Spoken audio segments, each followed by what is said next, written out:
Are we ready to go? Discussion. We're missing Nick still. Oh, Nick, Nick's are you a ghost? he was a puppet and now he's a ghost, and I don't know what's going on. If you're the real Nick, please stand up. After the You ghost see had through. a Frank Oz shit, it then had a Nick Tice fart, and now Nick Tice is He's a is ghost fart. ghost projection from a puppet's bottom. Fun fact, those smell like onion. Man, I would love to stop talking about puppets' bodily functions. Cal, you can't talk about puppets anymore this time. No more puppets for you. Episode 342 of the TV Dudes, recorded July 21st, 2021. Nice work.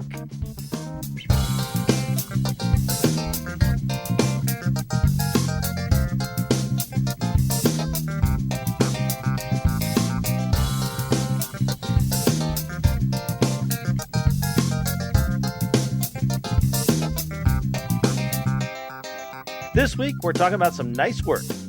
It may be the nice New Zealand people facing the supernatural over at Wellington Paranormal on CW and HBO Max, or the hardworking monsters that work on Disney+, or the beleaguered staff and strange visitors at White Lotus on HBO. But before we get to all that, I'm Randy. I'm Kyle. I'm Les. And I'm Muppet Nick. And we're the TV Dudes. Guys, I think, not spoiling a lot here to say that I think we were all a bit underwhelmed by the TV content on offer this week. Well, that's what everybody. That's the thing, Randy. Everybody thinks they want a nice guy. Everybody thinks they want a nice show, but then you get a couple nice shows in there, and they're just a little. Yeah, it's safe. Nothing bad. We're not going to get in any trouble. But where's the excitement? Where's the fun? Where's the stealing our dad's car? Where's the TV show that'll get you, make your parents mad? Yeah. What's the TV show equivalent of dating a black guy? Just as the people say, oh, you don't really want a nice guy, or never the actual nice guys. I'm gonna throw out Ted Lasso is a show about nice people, and it's great. It's the best show on television. It's not that these shows are nice. We didn't watch that show this week, though. It's that none of those shows are good. None of these shows are good. Also, we're not talking about Ted Lasso next week because I'm not going to be in town. There's no way I'm missing talking about Ted Lasso. Oh no, man, we're talking about Ted Lasso. No, you're not. No. There's 4 anime for the following week. When you come back, we're saving just for you. Is it Ted Lasso anime? We're just gonna watch it. The week you come back is Magic Swords. Oh God! Oh no! Could you imagine? I would actually watch Ted Lasso in that anime face of his, like just bigger eyes and somehow like more looking like a puppy dog. Yeah, I can see that. Oh, man, Ted Lasso anime is gonna be so weird. All right, y'all. Let's talk about what we did watch this week. Let's talk about our TV diaries. The Diaries of the Television Dudes. Brought to you by only the finest cocaine wine. Why is Danny Rojas a panda? I'm sorry. Football is life, coach. Football is panda. Football is panda. I've lost control. All right, who wants to talk about the TV diaries this week? Sure, I'll go. Let's do it. All right. So this week, I watched Good Fight, Evil, which continues to be fun and should apparently have always been on Paramount Plus streaming. Because, this show fits there. Watched the final episode of Atypical after we discussed it. You're right, Andy. There's nothing, Randy, there's nothing wrong with the ending of that show. It feels like they're not sure they might have another season. I don't know. They decided this. They've said the final season. I know. Why. Why did they do that? And they're done. And there's nothing wrong. I mean, like it's very much alike, and this is kind of where everybody goes. But I don't know. After watching some really great season finales series finales in the last few years, I liked the season more than the end. Gunpowder Milkshake, I fucking hated that. That's a terrible movie. Got through 20 minutes of that and gave up. How can anything that shiny be that boring at the same time? It should have been, and the cast, like, it should have been great. No, it was. I told Nick, I was like, the script of this is fucking horrible. Like, everything wrong with this is thematically terrible, and it's everything you're told in a writing class is why your movie won't get made. And then they just candy shelled it enough that I don't think most of the audience will notice. Yeah. It had a sequel greenlit before it even showed. I'm really hoping that its performance undoes that. I fucking hated that movie. Yeah, it's on Netflix. Legends of Tomorrow. Yeah. Legends of Tomorrow, which is better than Gunpowder Milkshake. Is still going. Very Constantine heavy season. Very weird. Ooh, that's fun. Because of some people mentioning it online, I watched the iCarly reboot. They took a Nickelodeon teen show, got 99% of the original cast to come back. Even the bit players that annoyed them, I think they got the same people to come back. And just picked it back up for another season. And it's pretty great. I mean, it fits in that sitcom level of, like, I think now sitcoms have to be whole season arcs that have, like, important, like, break the format and stuff. But I remember watching Alf air in prime time, like, with my parents in the room. And, like, they watched Alf like it was a, cromulent show for adults. And so, like, watching iCarly, I was like, all right, yeah, this is a Nickelodeon show, but there's 7 years of it at 25 episodes. I can watch it while doing dishes. And it's you want to talk about an adult show? He ate pussy all the time on that show. Right. I mean, they had to stop it constantly.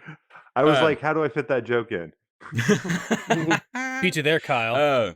Yes. So I watched iCarly's new, and then because of the amount of references and oddness and connected other shows and stuff, I realized I've never actually seen an episode of the original of that show. So I went back and watched some of the original iCarly, which is also a perfectly fine sitcom. Better than a lot of the things that we have watched, frankly. Watched some of the Ragnarok series on Netflix, which I'd seen before. Wow, that is really slow. Like, really slow. It's crazy. It's like just compelling enough that you realize, like, son of a bitch, if we let a whole season of this play, are we in season 2 and we still don't know what the fuck? Is that like a Norse mythology thing, or? Very much so. Yeah. Yeah, there's frost giants and Lokis and Thor and all of that shit. It's just real slow. Then of course I watched the homework. Watching Wellington Paranormal on which is on CW and feels like CW Seed, but because of some weird conflation between those companies, is also on HBO Max without commercials, because it's not worth commercials. Yeah, do it without commercials. It's gonna help it. Not enough, but some. Anyway, after Wellington Paranormal, HBO Max suggested Tacoma FD, which is on True TV, and kind of when we talk about channel tones or right, whatever themes, theirs is, we don't entirely have the facilities to make a sitcom. and it feels like they hired, like True TV hired the Broken Lizard team that made Super Troopers, and they have made a perfectly fine sitcom that doesn't quite look right. The way that, like, you'll see a show sometimes and go, well, this is an hour-long drama, but it's on USA, isn't it? There's something about the camera work there. You're on USA, aren't you? And that's kind of got, there's like, this is, Spike TV's not still around, so where is this airing? And it's got that vibe. But I've also watched 4 episodes of it because it's the Broken Lizard guys in a sitcom about a fire department in the wettest precipitation city in the US. So it is raining nearly every scene of every episode. And they're a fire department, so they have fuck all to do. And it really sets that joke up great. Like, at first I was like, well, why is that so? Oh, this is why you guys are complete fuck ups. like y'all have nothing to do fire department wise, except occasionally, like, let people into their homes or get a cat out of it. Like, that's it. So I also watched the season finale of Flash. I almost said series finale, but that's just hope in my heart. Flash is so bad at this point that the way, all right, so Loki had the Thanos copter, and instead of going, oh my god, this drops the scales from my eyes, and I realize now that comics are stupid, which is what it really should have done. Instead, we went, oh my god, fuck, it's the Thanos copter. That's fucking rad. And then we got back to things looking badass, right? Flash does that same thing, but the opposite, so that you finish watching it and are like, I know there are other forces besides Speed Force in the comics, but somehow the way y'all are doing them makes me not want to read comics. Oh, I get that. Yeah. Like, this is making it all seem dumber. Like it's spreading. It's like, now the other ideas y'all touch are looking dumber by association. Stop. I don't think they will. Anyway, the Godspeed thing wrapped up, and yes. I also watched Soups and Lois, which is going great. Really enjoying that show. Yeah. And then Muppet Caper, which is possibly the Muppets' finest hour. Hour and a half. Interesting. We're going to have an interesting discussion this week. You may think differently, Randy, but you are wrong. Yeah, I don't want to jump the gun here, but you better be drinking your Wilkins coffee. Right? Nick, what'd you watch this week? What did I watch? Well, I also watched Gunpowder Milkshake, but I'll let Les have the last word on that. A movie with Carla Gugino, Angela Bassett, and what was the other one? Michelle Yeoh. Michelle Yeoh, that's right. And they run a gun library, Yeah. and it's like, wait a minute, what you said sounds rad. Why Yeah. am I falling asleep? Yeah. Also, figure out your gun library system, because all y'all found were hammers for the final fight. You were terrible librarians. Well, like you said, maybe they should stop using the Dewey Decimal System to Apparently hide that guns is if they can't find any fucking thing. A fucking terrible gun filing system. I'm curious. Did you guys make it all the way through? You got all the way to the end of it? I did. Yep. I watched that whole Mhm. piece of shit Because movie. I did not, and so I didn't. Do you know how much slow motion is in that movie, Randy? It's still playing. Like, I'm still watching it. I'm from somehow a still week ago. watching it. I didn't put it on my TV diary because I felt like I hadn't watched enough of it to earn it. No, it's bad. It's very bad. I'm very angry at it. You should be. It's terrible.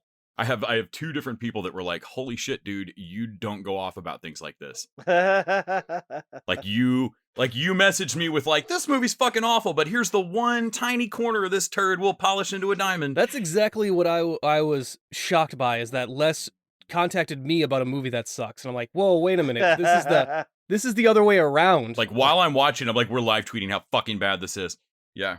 You're supposed to be telling me about this movie that is complete dog shit, but has this one thing that's pretty cool, so I should check Nick, it out. make it 45 minutes in so that I can tell you about this 1 minute that is kind of neat. And no, Gunpowder Milkshake is bad. Let's see. Yeah, I watched The Homework with Wellington, and that I actually watched what was going to be on the homework, Turner and Hooch. I actually caught the first episode that aired today, and I've never been more relieved to have a show do absolutely nothing for me. I feel like if it was gonna be good, Disney was gonna be like just a force that could be nigh unstoppable. And I'm like, oh well, there are certain things that can't be Disneyfied. So that's like, because this show did. I mean, it was one of those where I am not angry at it. I'm not mad at it. It is literally doing nothing. And I am watching this, and I feel like I haven't watched it by the end of it. It is just TV fiber supplement. It's just passing right through the system, not really doing much. You know, Nick, I'd been rooting for every Disney show, and I hadn't really considered what you just said there, that if one of these is eventually going to be the green light they need to just back the truck of every weird IP Disney owns now and make a show, and they own some shit that you don't think Disney produced.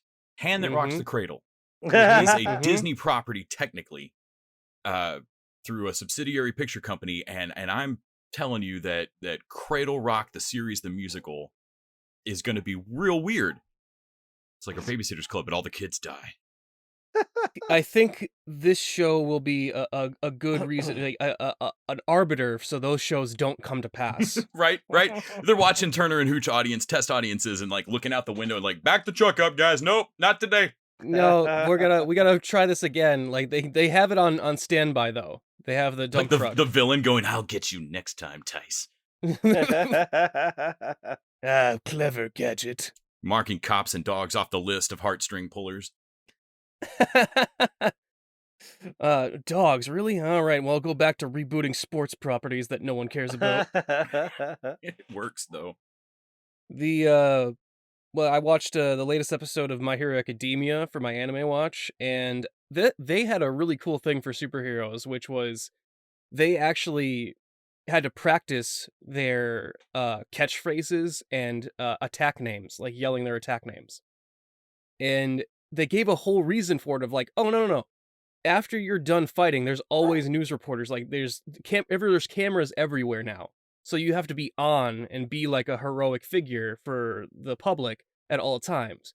Do you think we yell our names and wear silly costumes and scream our attack names because it makes us more powerful or something? No, it's so that people can see us and think like, oh, our heroes are here.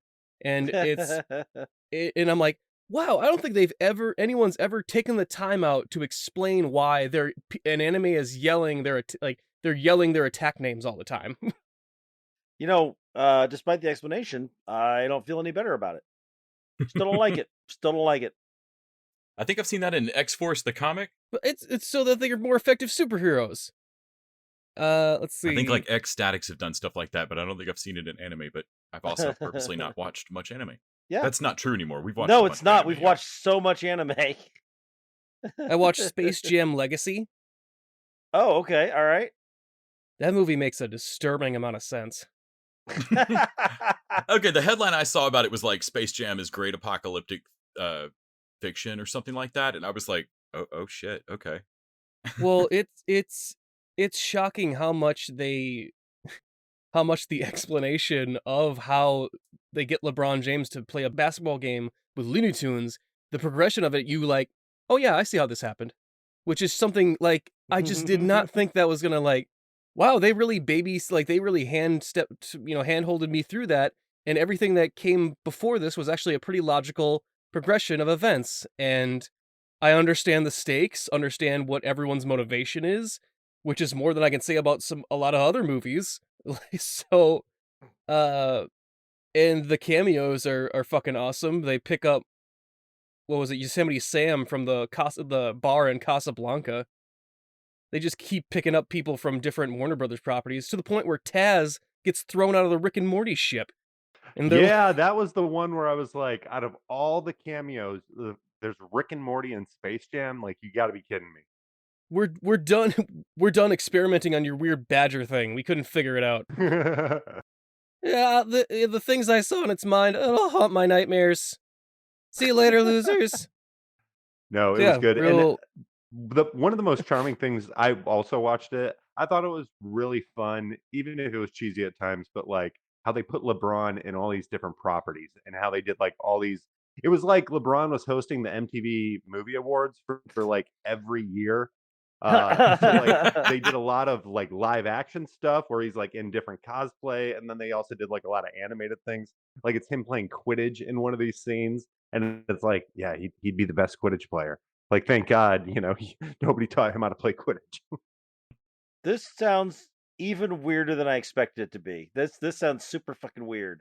Yeah. Yeah, it's a little weird.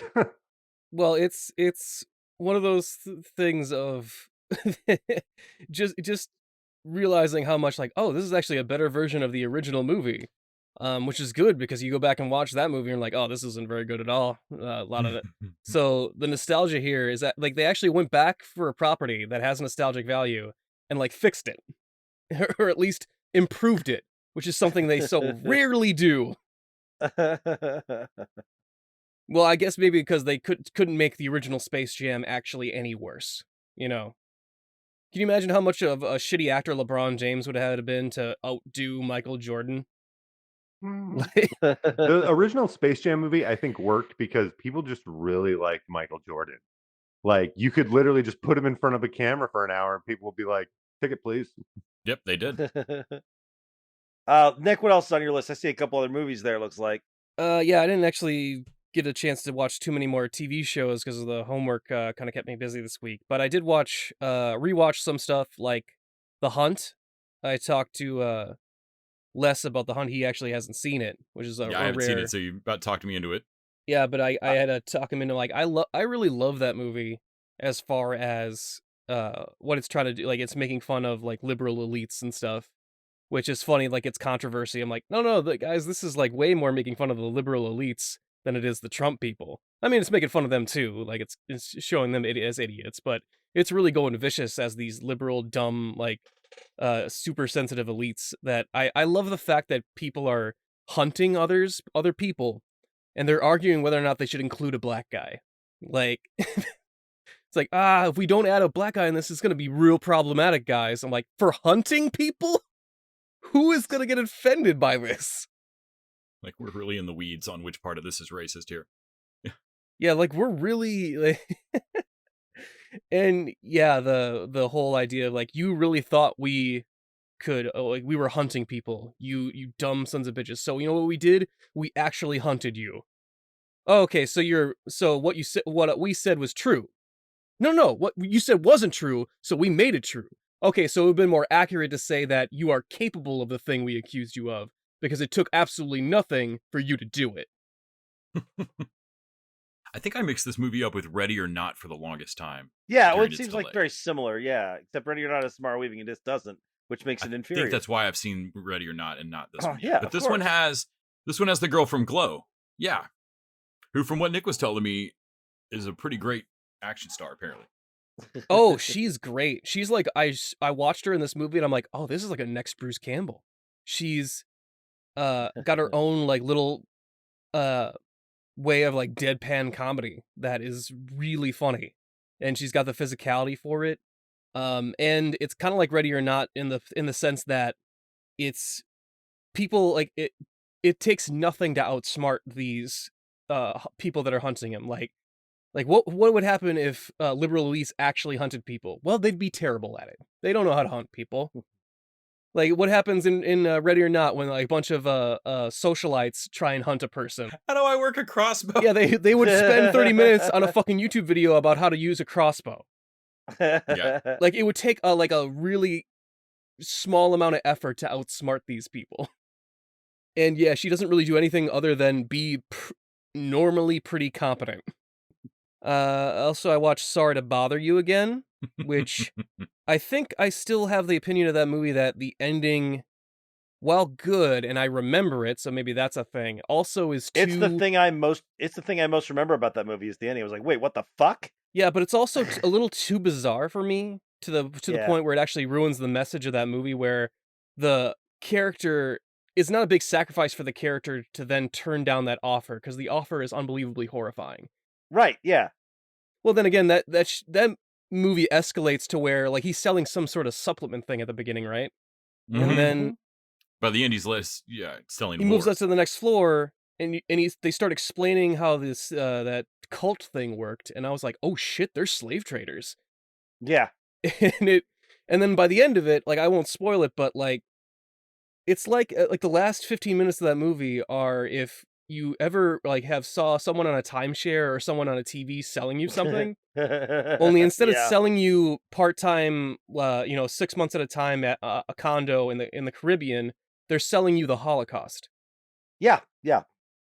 It is wild. And they're treating it like it's no big deal. Like, no, trust me, we're gonna gather them up. We'll put them in these camps. They'll work. It'll be fine. And it's like what you're describing so casually is horrifying. Yep. Mm-hmm. But they're selling it the same way they sold the supplement an hour and a half ago. Yeah. Yeah. So, I still think that is a very good film, though. I really enjoyed it. Yeah. Okay, so for me, actually, what did you watch, Kyle? Yeah, no, watched everything we're going to talk about tonight, including a little Muppet action. My first Muppet outing, and I'm really glad it was this one. This is one of my favorites. But I caught a little Gabby Duran in the Unstoppables. I was chatting with Dimitri this week, and he'd mentioned a couple things, had me watching it. Also, this show on HGTV called Cool Pools. It's like their best of all their pool shows. That's what I do in the summer. I just like to look at other people's pools and like gawk. And now that I'm like sick to my stomach of doing house renovation stuff, that's really the only HGTV I can get out of my system. I was wondering if this ruined HGTV for you. Yeah, everything but the pool shows. Making it season 3 is as good as ever. They have a really fun gimmick for the end of the show now, where when a person is voted off, they just give them a job around their like farm. So obviously it's the thing they film a little segment on their last day, but then they can like splice it into where it looks like all these people are just working on the farm after they get voted off the show. I do have to say there's quite a few really great artists this season. There's also a retired Major League Baseball player who's on the show who does some funky stuff and has some artistic skill, but his craft is so poor. And it just looks like, oh, I'm a professional athlete. Fox will put me on this show. I don't have to like clean up my edges. And I'm just, I hate to hate on people, but man, there's some good crafters on there. Come on, dude. Get your craft up and go home. Come on, even George Bush is improving his painting game. Come on. Yeah, seriously. I watched this week's Rick and Morty, which was fantastic. No, I missed it. No spoilers, but it is their John Hughes Hellraiser episode. Oh my god. Like not really spoiling anything because you kind of got to see it, but what they If like how Ferris they make fun Bueller of had to those run away franchise. from not his principal, but the Cenobites. Well, what it is it's if you've seen the trailer, it's a Rick and Jerry adventure, and that's where we get into our Hellraiser storyline, which I won't spoil it for Nick, but it's hilarious. But then the John Hughes trope is when Summer and Morty try to impress a friend by taking Rick's car out, and Rick's sentient car is a character, and the four of them like play on every good '80s movie trope with a little heavier weighted towards Ferris Bueller. But yeah, no, that was insane. And then the last one, have you guys watched? This is over on YouTube. It's called Marvel TDLR. What? They're like quick little summaries of like comic book events.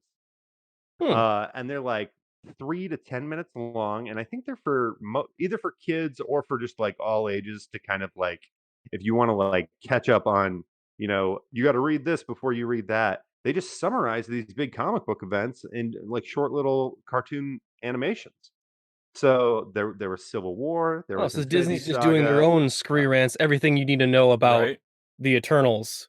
Oh yeah, and it was just as good, if not a little better, because they have artists who are like animating them, and like the art style. Not only is it pretty decent, but it's like simplified enough to where they can knock a bunch of these out. But they did. It is weird Oh how my gosh, they, I watched a million, but like, for Eternals, I think they actually said, like, instead of 15 things you probably don't know about Eternals, they said 15 things you definitely don't know about the Eternals. Because no one knows anything about them. So, oh, there is a great Galactus joke in this week's Rick and Morty. Again, gosh, Nick, I wish we could just go on the top 10 of everything in there, but you got a good one waiting for you. All right, so this was easy for me. I watched the homework, and then I watched an episode of The Good Fight, which I love. It's been really good. And then I burned ahead and watched all of Never Have I Ever, which I loved as much as I loved the first season. But yeah, I did not watch a ton of TV. And next week I'll be heading out on a road trip, and so I will not be on the podcast, and also probably will not be watching a ton of TV. Although whatever I watch will be on my iPad. So I'm gonna be like the non-TV watcher for a couple weeks. It'll be weird. oh, great. Now we're going to fight over whether or not the podcast is going to be about anime, British game shows, or whatever the fuck Les watched. The 1996 Love Bug remake. Kyle, we got to team up to defeat Les. Les is gonna bring you the super weirdness, and you're gonna. We know that Les has been told he cannot pick movies anymore. Right. So I don't know what they want to know, though, what the TV version of happiness is. Hey guys, did you know that YouTube has a 50-minute long puppet porn? Which I've sent the link to Nick already. Yeah, oh my god, Mupdate. Let my puppets come. It exists. Les sent me a fucking music video about some dude fucking a Muppet. A whole music video. What was it like? Oh, Restless Leg. Yes. Yeah. Yes. Harmar Superstar from your neck of the woods. God. well, that's a nice transition over to I find help. the strangest things online. I've never felt this way before.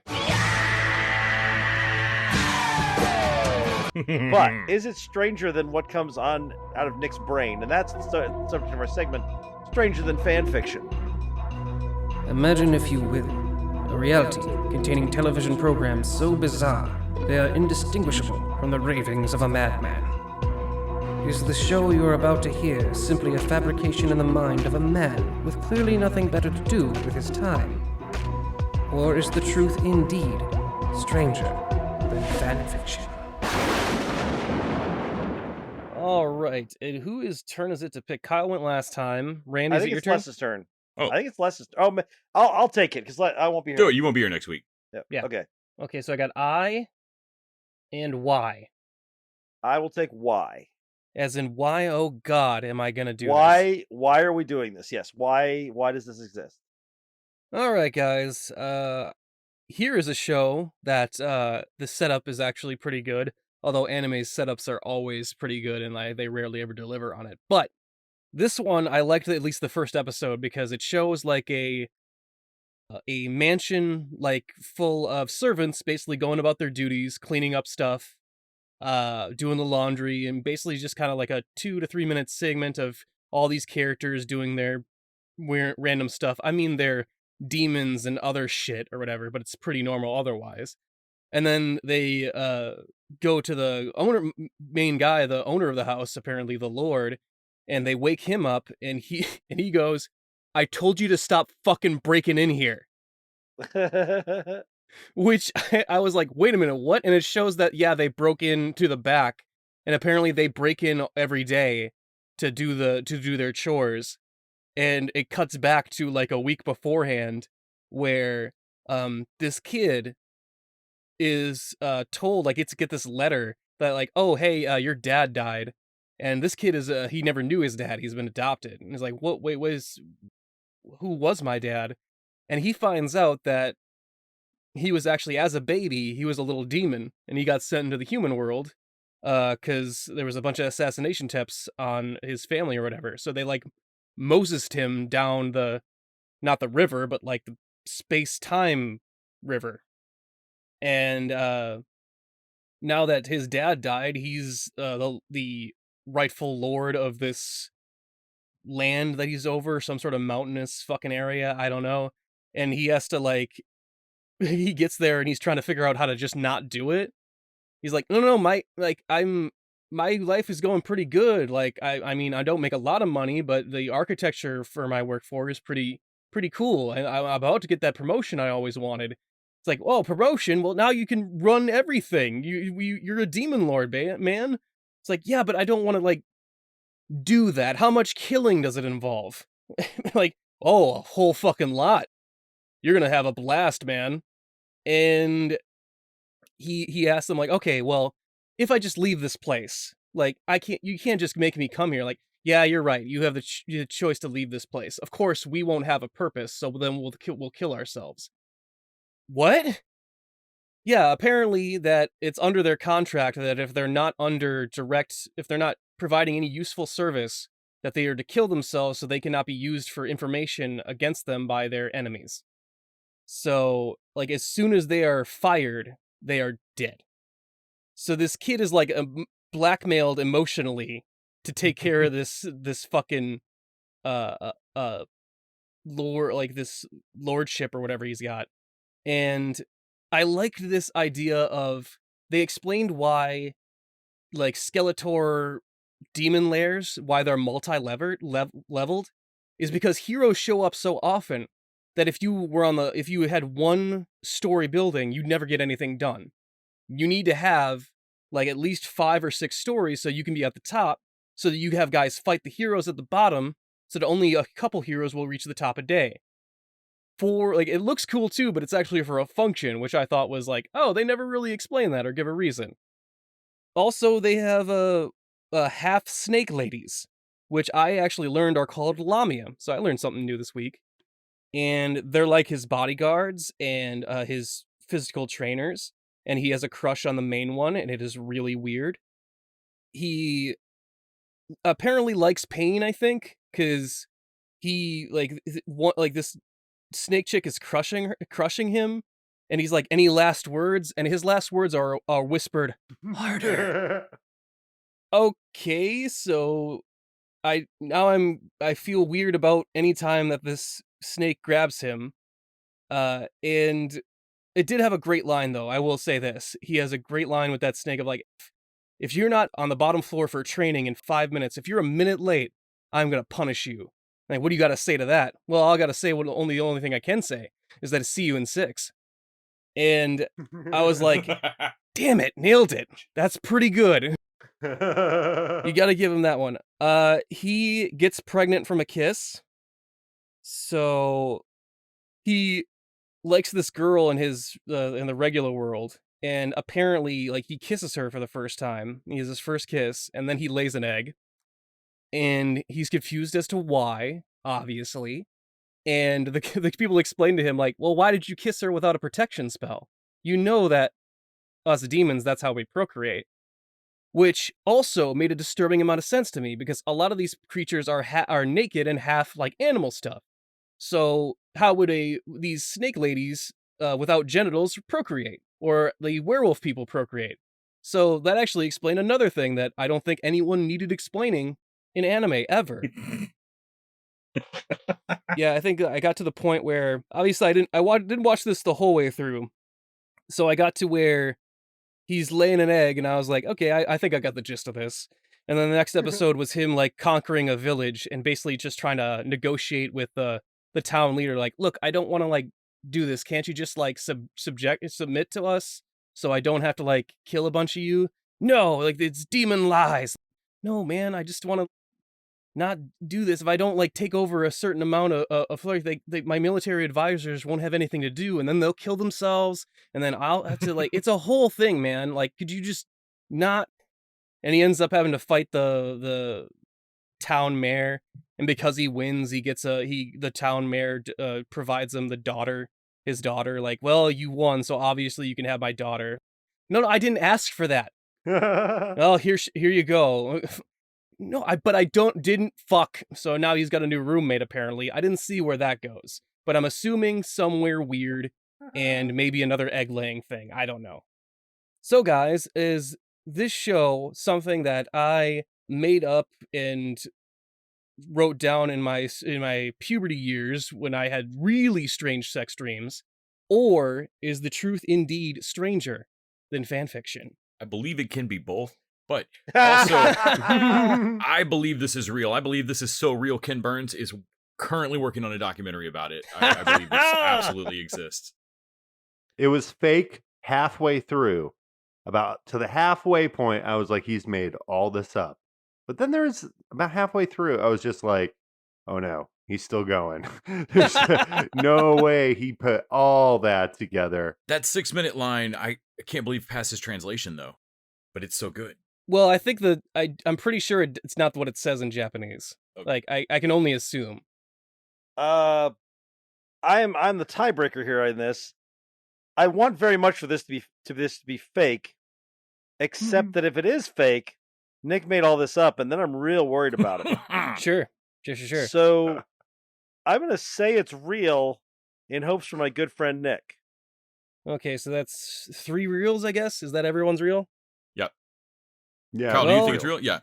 I thought Kyle said it was fake. Oh, okay. No, he said thought it was fake, and then he changed his mind. It went on too long. Yeah, he got me about halfway through. He said it was fake halfway through, and then suddenly became real for him around, where was it, Kyle? Around the egg-laying thing? Is that what Velveteen Rabbit did? Actually, yeah, right about there. That's about halfway through. Once you hit a certain amount of detail, it's like, okay, you had to have worked really hard on this. Guys, Randy, I hate to put your mind not at ease, but... Oh no. This is fake. I made this up. Oh. What? Oh, Nick, you need to talk to somebody, man. That work ethic. This is a bunch of ideas from other anime that are like just pushed together or whatever. And that 6-minute line is something that I thought up at one point and can never put into a script anywhere. See, I feel like somewhere there's an anime company that is like, oh, they've been geniuses for 20 years, all hits, no filler, the greatest company ever. And like they're top guys in like a back office with this one beaten up dream notebook from a Wisconsin kid in the 90s. And he's on the last page and he's like, fuck. It's a Japanese version of CW from Mythic Quest. Yes. And he's just like tried everything and can't get, and then he hears our podcast and it's like, Eureka, or whatever that is in Japanese. Japanese Eureka! And, he goes off and does this thing. So you got the Japanese CW? Or just... Yeah, the Japanese CW. Yeah, okay, I Actually, got you. yeah, the Japanese CW, the Berlantiverse. Hey there, TV Dudes listeners. This is Nick, the disturbed mind behind Stranger Than Fanfiction, with a message for you. I have taken what some may deem a pathologically concerning amount of pleasure exposing the other TV dudes to bizarre, sometimes psychologically scarring television programming. Now I would like to extend that same privilege to you. If you have a suggestion for either a real or fake television show, please send it to truthisstrangerthanfanfiction@gmail.com. I would say that absolutely nothing crosses the line, but let's be honest. you will find a line and cross it. But only after you somehow fornicate with it. You sick bastards. All right. Well, that's all the fictional shows. This is a good time to remind you that you can support us by going over to patreon.com/tvdudes. Throw us a bucket episode. In exchange, we get to keep up with streaming services, pay for our hosting costs, and you get bonus content each week. This week, we're continuing our journey into the Muppets universe with the Great Muppet Caper. We also have our $20 shorter level. So if there are shows you want us to throw into the rotation, you can buy it at that level. Give us a couple of ideas. We are currently a little bit backlogged, but we're catching up. In August, we will dive back in with Anohana and Psychopaths. Hold on, Randy. Are you saying that they can give us $20 Nope. and make us watch something like nope. Biker Mice from Mars? I'm maybe. not saying that. Oh, We could what? learn how to rock and ride. I like some Biker Mice from Mars. I'm gonna go ahead and tell our listeners a secret. I'll watch that for free. Throw that $20 down. I'm going to tell our listeners that Nick is about to get this level of the Patreon revoked. For $20, we can make Randy watch anything we. Well, it's been fun podcasting, guys, but I'm going to take the Patreon money I have and fuck off to Australia. You sure you don't want to go to New Zealand? It's so polite there. Perhaps New Zealand, where everybody's super polite, even when they're dealing with ghosts and aliens and shit. And that's the subject of Wellington Paranormal. I've been waiting for this show for like 2 years. I'm so sorry. I saw a trailer for this from, it was on New Zealand TV, which I assume is like someone goes around to your house and puts on a play. It's like BBC One Half? Like what, yeah, what do BBC they have One there? Half, yeah. It's on TVNZ2. It's a spin-off of What We Do in the Shadows.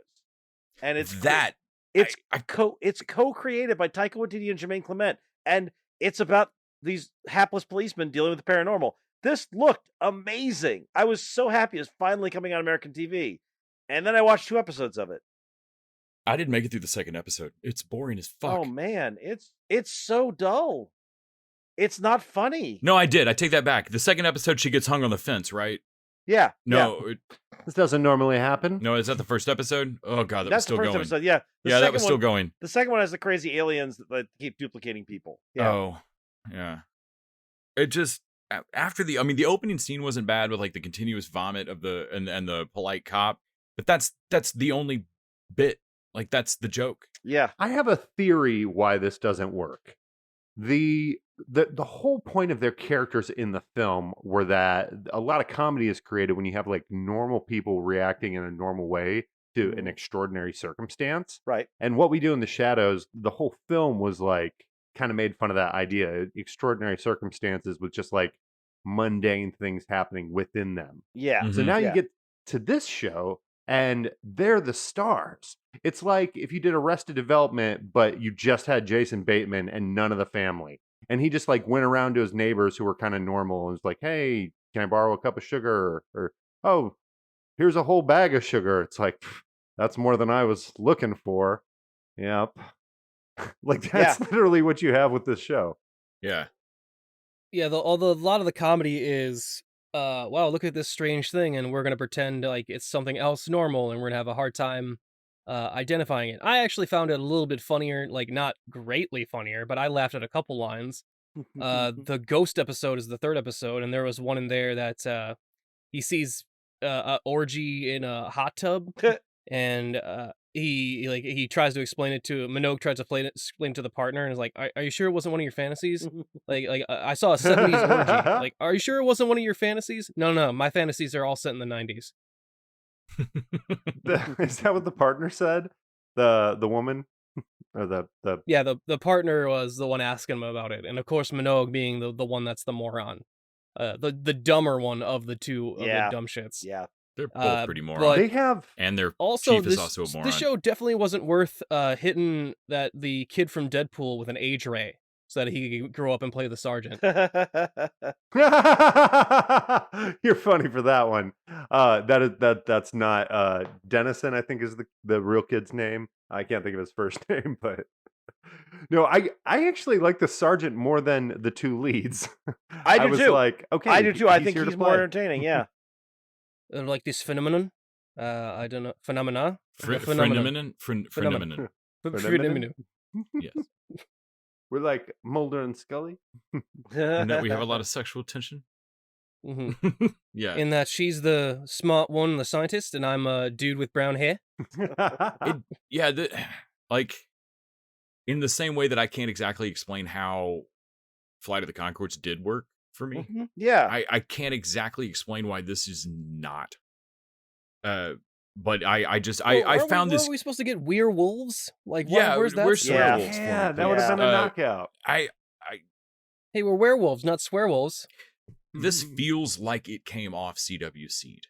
Like this feels like CW's free here's a zombie web series we picked up from somewhere. Here's like things that we acquired that we don't here, just have them, whatever. Yeah. Yeah. Like that's this show feel and CW's other like what the hell are y'all doing mid-season pickup feels like it too. Dead Pixels. Like these feel like web series that should have been a proof of concept for a different show. Like the fact that Clement and Watiti are actually involved, even if it's just money, I don't see where the money truck backed up to this show. Yeah. Yeah. I'm astonished. Oh no, I don't think there's any money in it. There's very few sets, and their on location stuff looks like it's shot with 10 people. So like if those two people didn't contribute a fuckload of jokes and they didn't contribute a fuckload of money, I don't know who did what on this show. Like, I actually think that might be an easy fix for this. Like, throw some more money in it. Like, not even in production, but you can throw it into writing. Like, just get some more people knocking around ideas, more people who are into this type of comedy. Because did you ever see the New Zealand police recruiting commercial that went viral? no. Yeah. It was a really great like state ad for like, hey, New Zealand police, join up or like, support us. And it was so funny. It looked like it was directed by Taika Waititi. And it really leaves you with this impression everybody in New Zealand must just be super funny and down to earth. Well, I was gonna say, why even have a police force? It seems like everyone is painfully polite there. Yeah, I know this just did not work. Oh, but Yeah, this could definitely use like a jolt of energy. What was Well, I mean, it could have even been worse, so we had more to talk about. But like, it's really not hitting at all. Y'all, there are 38 episodes of this. Jesus Christ! Crikey. The last one came out in March 2021. Like, this show is still going. No, they can't be right. That's wrong. Wrong. No, it's not normal. Is it paranormal? No, it's not normal. Prairie normal? You said 37? 37 dicks? What? No. It's too many dicks. I'm just sad that Jermaine Clement is wasting his time on this. Like, what the hell? Yeah, what was that? Not Simon Pegg, Nick Frost. What was that cable installation, ghosty, paranormal British show? Oh shit! Yeah, that one. That was also. Yeah. Geek Squad or how does this concept fail so spectacular? Like, it sounds good every time. Like, you could keep pitching me the show over and over, and I'd keep greenlighting it, and then I'd keep being disappointed. Fool me twice, shame on you. Fool me a third time. I think there's a diminishing returns on British people not reacting to shit. And I guess the same goes for New Zealanders. Yep. The Canadians of Australia. I love that text less. I think I've never loved a text from you more than New Zealanders are the Canadians of Australia. Even better than the puppet video. I really appreciate it, eh? Well, I really appreciate you, eh? All right, let's switch over and talk to about Americans not reacting to things on the what I found super dead White Lotus over on HBO Max. I really enjoyed White Lotus. So this is Mike White, who's done a lot of shit, a lot of indie shit. He is partially responsible for School of Rock, which I adore. I did not like this. I really enjoyed this. Anyway, I kind of liked it a little, some of it. So I compared this to what did Alex Garland do recently for FX? That Nick Offerman sci-fi show, Devs. All right. Mm-hmm. When I watch Devs, and I'm like, okay, you got a guy in charge of the writing who's also in charge of the direction. Like, I get it. Okay, this story, this world, like, it's all one thing. But like when I saw that the creator of this show was writing and directing, I was like, I don't get it. Like, I was kind of expecting something more Wes Anderson-y, like a reason for like the humor and the direction to kind of be tied together. But instead, it just seemed like somebody who's like, here's my idea. I want to figure it all out on my own. And I just was not getting it. Like, didn't really I was see. confused. Les, do you want to I break was down? like, is this a murder mystery? You want to break down the premise of this? Yeah. Yeah, so Yeah. Before we go too deep. this is it's a spa on in Hawaii. I don't know enough about Hawaiian geography to know where it is or what island or what any of that It's on shit an means. island It looks somewhere. just yeah. like it's the on- place we go on. Whenever people are vacation. like, It's "Is it on the Big Island?" Like, I don't know what the fuck that means. It's So spa whatever. town anywhere. Yes. Like, Yeah, it's an enclosed resort spa where you don't leave. They've got their own beach. They've got their, you're in their little spot. A bunch of pools, and you've got at the start of it this kind of new load of guests arriving. So partly it's an upstairs downstairs thing. You're seeing the staff. You've got a girl on her first day that you find out is pregnant and like literally having her baby during her first shift. In the opening episode, you've got over the course of the episode, you can tell you're going to slowly find out shit about the staff a little bit. And then you've also got this set of guests that arrived at the same time. And you've got like Steve Zahn and Connie Britton, who are some kind of douchey power couple. Their douchebag daughter and her shitty friend. Then you've got, damn it, I'm blanking on the actress's name. She is Oh yeah, Jennifer Coleman? No, Coolidge. Coolidge. Jennifer She's crazy Coolidge, in yes. everything. She Yep. is crazy rich in everything. Yep. And she is crazy rich in this. Like Stifler's mom is in this bitch. Stifler's mom. That's who it. Yeah, That's with what- this yeah. heavy box of her mom's ashes, which is a whole fucking thing. What is her deal? I Don't couldn't know yet. figure her out And that's at the thing. all. Like, there's 2 episodes so far, and I don't really know what anybody's deal is yet. Well, you forgot about Clyde from High Fidelity. so playing Clyde another from rich High Fidelity. douchebag. Only that kills me because in High Fidelity, he looks. I mean, that guy is just douchebag punchable. Like He does. He looks- like yeah, such a fucking yeah. douche. And the reason Clyde works in High Fidelity is because at every turn you're surprised. Like they want to make fun of him, and you can't. Like Yep. it's like Ted Lasso. It's like, fuck, man, you're all right. God damn it.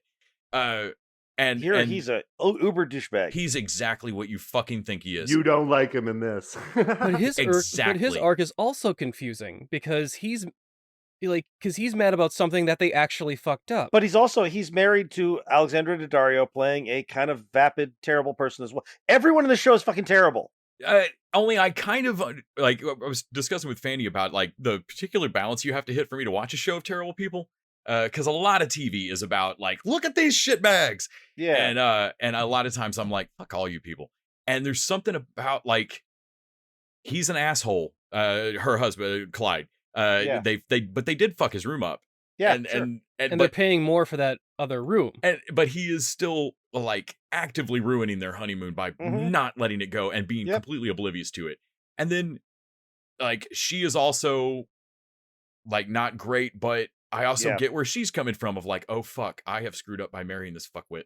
Mhm. I'm about to vanish and not have like I get where she's coming from because she's like, don't ruin this. Like, why not just go along with it? Which is probably what I would have done. But I also get him as like, no, they're treating me Yeah. like I'm stupid. But- and I but there's a can't, lot- like- But wait, Nick, did you watch all the way to the second episode? Did you see the second episode? Yeah. Okay, because I feel like her character gets worse in the second episode. I Well, the didn't feel second that way. episode, she like obviously wants to keep her career and everything, even though apparently she's not a very good journalist, That or at crisis- least what's her name doesn't think Connie so. Britton doesn't think so. But then Connie Britton never brings that up late. So each of these terrible people, I think what works for White Lotus for me is that each of these terrible people has like 1 or 2 more details to their shit that has got me a little like on the one hand, Clyde is a complete that's not his name in this. Is a Doesn't complete matter. fucking asshole. It doesn't matter. And is ruining this honeymoon. But on the other hand, I can kind of see where he's coming from, but it's not just that he's rich and oblivious. And it's not as simple as his father's rich. I'm going to reach out to my manly father. No, he calls his mommy. Yeah. Like it is They very keep emasculating. bringing that up, like, and it makes him and- doesn't make him no, look it's great. bad every time. I hate him. I hate him more every time he talks about it. And so like each character had like the But I just confessed with mother, and she said, yeah, like the head of the staff is oblivious and has this like retail fake smile that is baked onto him. Yeah. But then you find out he's also got 5 years sobriety that's out the window by the end of the second episode. Yeah. And Of course like it is. the I don't know what all's going on with the two daughters, but like each character has a little bit more. Alexandra Daddario, whatever her name is. Daddario, yeah. I get where she's coming from with the like, oh no, honey, you have to keep your career going. He is absolutely about to vanish you into this relationship, get bored with you, and kick you out with no prenup and now no career. Yeah. Only, on the other hand, she's panicking about this and taking a freelance writing job in the middle of her honeymoon. So who's ruining the honeymoon now? Like, she at once, I get her, and she gives him a leg to stand on. And like each character keeps doing that. Everyone has a leg to stand on. I'm mad at them, but they keep reason. giving the other shit person a leg to stand on. And so far, I'm watching this train wreck in slow motion, and I'm hoping it's not more than like 7-8 episodes.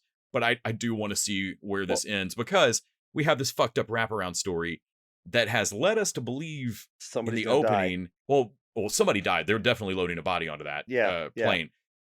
And it's definitely not his wife. That was a huge misdirect. Like, he's pissed because of how things turned out with them, and it's one of the other characters. Yeah, because at the opening I was like, oh shit, she's dead. Like, now I'm watching this just to see how the fuck she dies. But then by the end of episode 2, I was like, I think he's just mad all the time like this anyway, and it's a misdirect. Like, he's a prick regardless. Yep.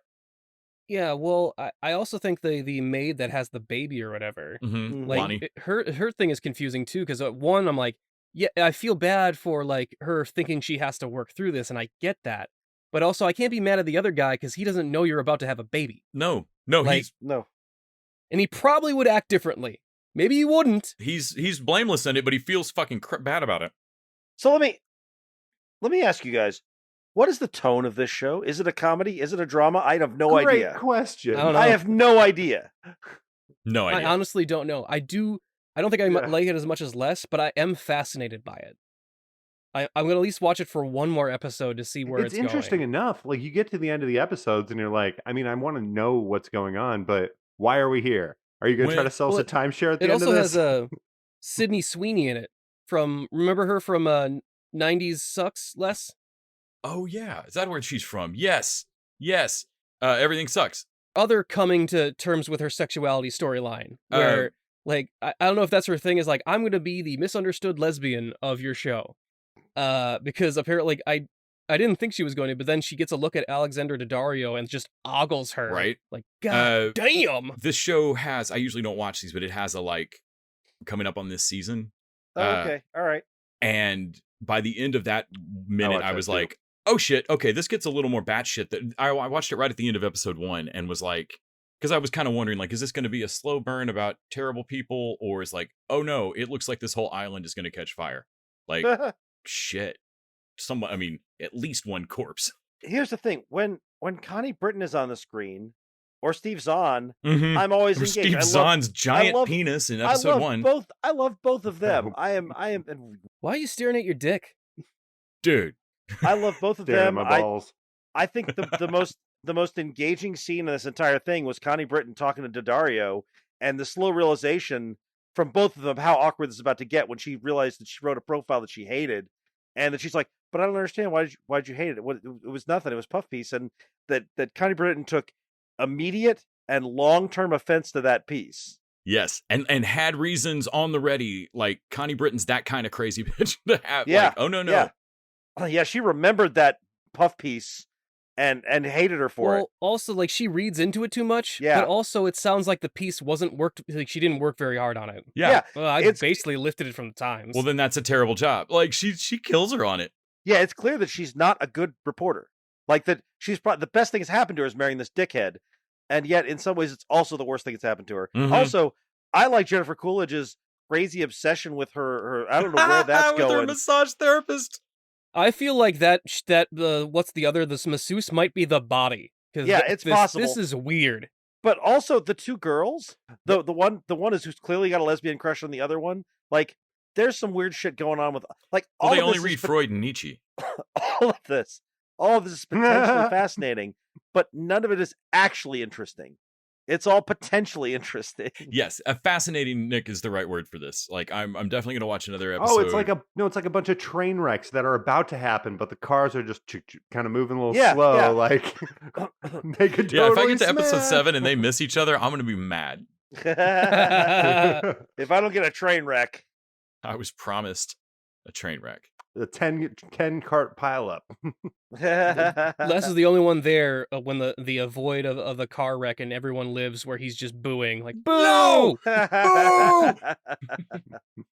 All right, let's talk about our last show for the week, and this is one that honestly wasn't going to make it in the show. We were going to watch Turner and Hooch, but it dropped too late.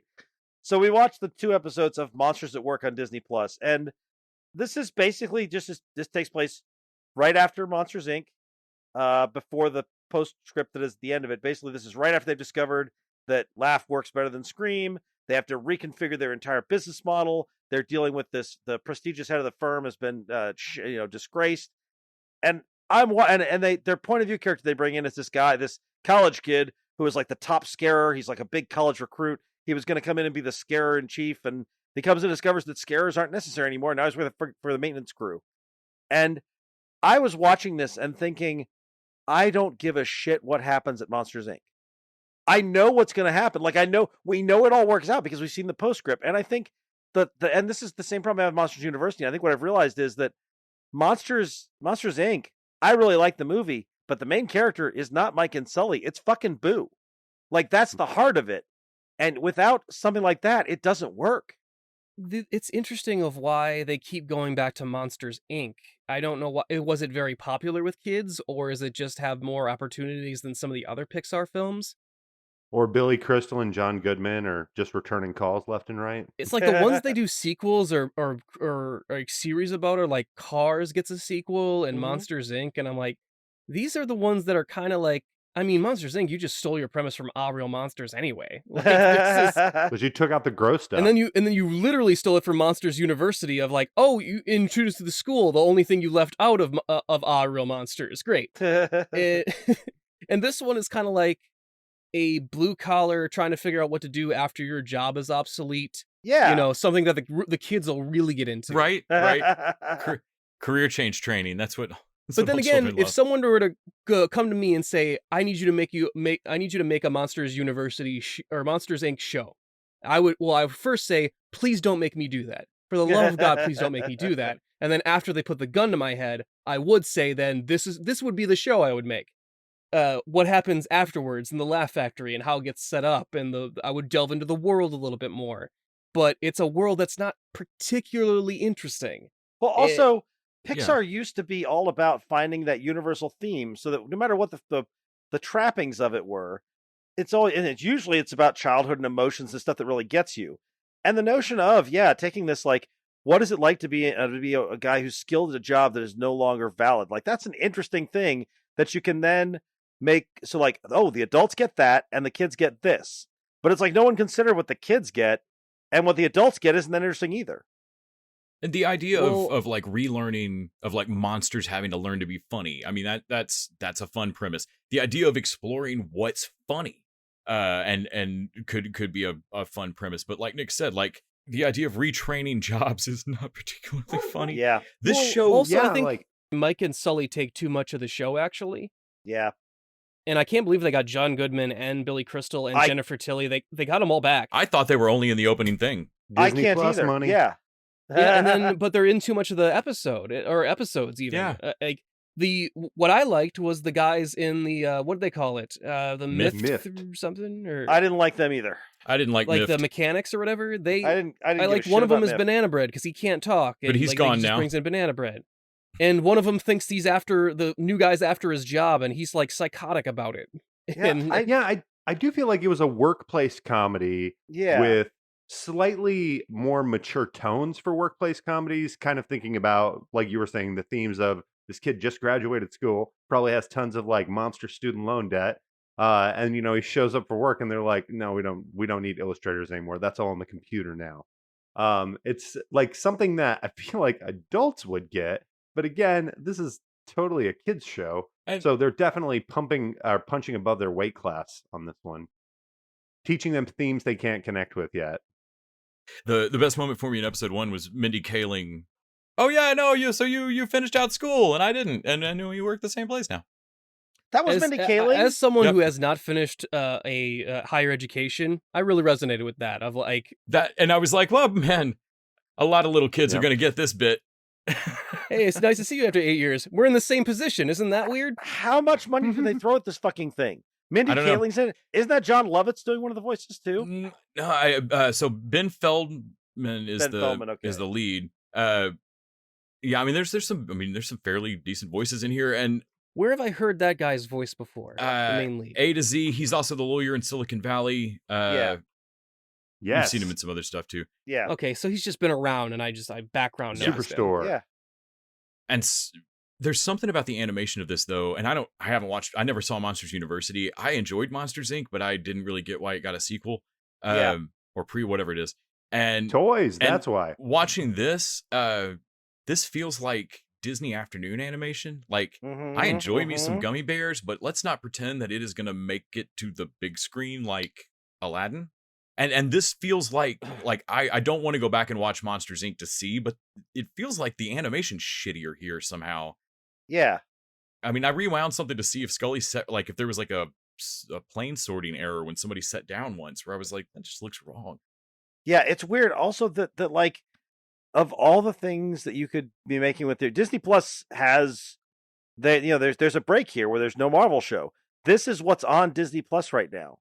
This is what you did. This Mysterious Benedict Society, which is great, but like, this is what you decided to fill the time slot with. Chris Hemsworth has some like National Geographic travel show that just started up, so maybe that's where everybody's going to be going. Hemsworth's Shark Week. Yeah, I look at this and I think there's several things about it. One is I don't think Monsters Inc. can support this much weight, and I'm like, why don't you give us the Incredibles TV show we all want? Like, even if Incredibles 2 is disappointing, Incredibles you could have done a TV show. Well, yeah, that's true. Randy, who wants to see a show about a family of superheroes in this day and age? Right, that's of no interest to anyone. Where's the market for that? Don't be ridiculous. I was never enthusiastic for this, so I was going into it a little skeptical, and it managed to disappoint me. Like, I don't know how it did that. I don't even like the title credits. Like, it's just Yeah. blah. Like, that's what, out of this week's set of TV shows, I enjoyed White Lotus most, but it still was like a fascinating train wreck thing. Like, I'm not real sure what I'm hooked on in it yet. Yeah. And then these other two shows were just kind of bleh. Like, this whole week is very beige, pasty, dull. The Pixar team, they only do Toy Story movies when they have an idea. Mm-hmm. And they only do other property sequels when they need money for that idea. Disney does shows when they own a property. Yeah. Pete Docter's like the only one who can make the genius gems. So Then I would have given it to Bird, but Incredibles 2. Let me throw another thing here for you guys. Y'all know John Lasseter was like one of the big guys at Pixar, right? Mm-hmm. Mm-hmm. And that John Lasseter was a creep. Yep. And I'm wondering if losing the creep, they also lost someone who actually was talented. I mean, clearly that dude was talented because he overcame creepness for so long. Well, there's no denying that his impact is why those movies were so great. Not the creepy part, but the creative part. And so I'm like, at that point, I think the answer is not, well, let's just make stuff without him. The answer should be, well, let's figure out what works and make shows. Because you can't just be like, well, we did all these great movies. And I'm like, yeah, there are things that aren't the same now. And you have to find a way to fix that. You gotta bring somebody else. You can't tell me there weren't people under him that worked for him that kind of knew the style or what was going into these there's movies. A lot of them still left. Yeah, Kyle nailed it. Pete Docter's busy. He's doing movies. Like, you got to get somebody who's capable of this. And Monsters, especially if you're doing Monsters Inc., which is not inherently that great a premise. No, but they have so much money to throw around, like steal somebody off Nickelodeon or something. Right. Fuck. Yeah. I just get you a Dave Filoni.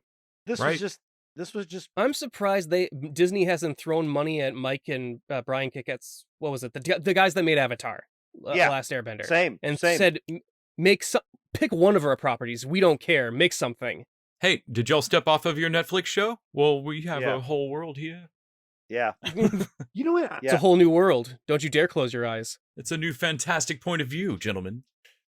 I don't get how Pixar being profitable is good for Disney. Like, I feel like they're competitors at the core, even though they're partners. Like, I feel like Disney is much more interested in Wreck-It Ralph being a big thing than like Monsters Inc. taking off and being a big thing, even though they distribute that movie. No, they own Pixar. Pixar's part of Disney now. Like, they own it just like they own Star Wars and everything else. I think what Kyle's trying to say is that there's a hierarchy of like Pixar feels like the upper crust, and the other like Disney guys are working on the other shit. Well, I feel like Yeah. Disney already crashed that after buying Pixar. They've ruined what used to be Pixar's like the unstoppable winning streak. They put out a couple disappointing sequels. Like Pixar is no longer everything Pixar does is great. Like Luca was disappointing. Soul was great, but Does anyone remember Onward? it was all right. The Good I actually Dinosaur, liked wasn't that Onward. one of theirs? Yeah, I like Luca, too. That Good Dinosaur might have been DreamWorks. No, it was Pixar. It was No, Pixar. Good Dinosaur was Pixar too. Um, It's just I think they already effectively took the knees But out. Cars 2, and Cars 3. I Yeah. no. I take issue Wait, there was with. a third Cars? I believe so. Yeah, there's the third Cars. There were spies. I never saw it. God. No, that's the second one, right? Was that the second one? I don't know. I never watched any of those three. They all I look don't know. terrible. I've only seen the first one. You know what? Never mind. I don't fucking care. Cars was the first Pixar movie where the character design looked shitty to me. Where I was Ah. like, nope, the eyes in the windshield is a bad choice, and y'all have yet to make a bad choice. What is going on? Well, also like they just ripped Doc Hollywood again. Like they Yeah. started to get like lazy with their plots. Sure. Yeah, I don't know. I said that to my niece, and she was like, "What's Doc Hollywood?" I saw that in the theater. Well, at least they stole something old there. Like when I saw Monsters Inc., like All Real Monsters was like maybe 8 years old at that point. I remember watching it as a kid. Mm-hmm. Well, guys, hopefully next week will be better for you. I know that when I come back, we'll have Ted Lasso to talk about, and that's great. Because you guys definitely want to talk about it next week without me. Not a right? bit. Good. Oh good, yeah, no good. mentions. Yeah, sure. I mean, you're not going to listen to that episode, right? Definitely not going to live tweet that to you. We should just make next week's the episode title should be TED Talks. No context. I mean, don't get me wrong. I'm watching it like tonight when it drops, but I just want to be able to talk about it. All right. Well, that's it for us this week, guys.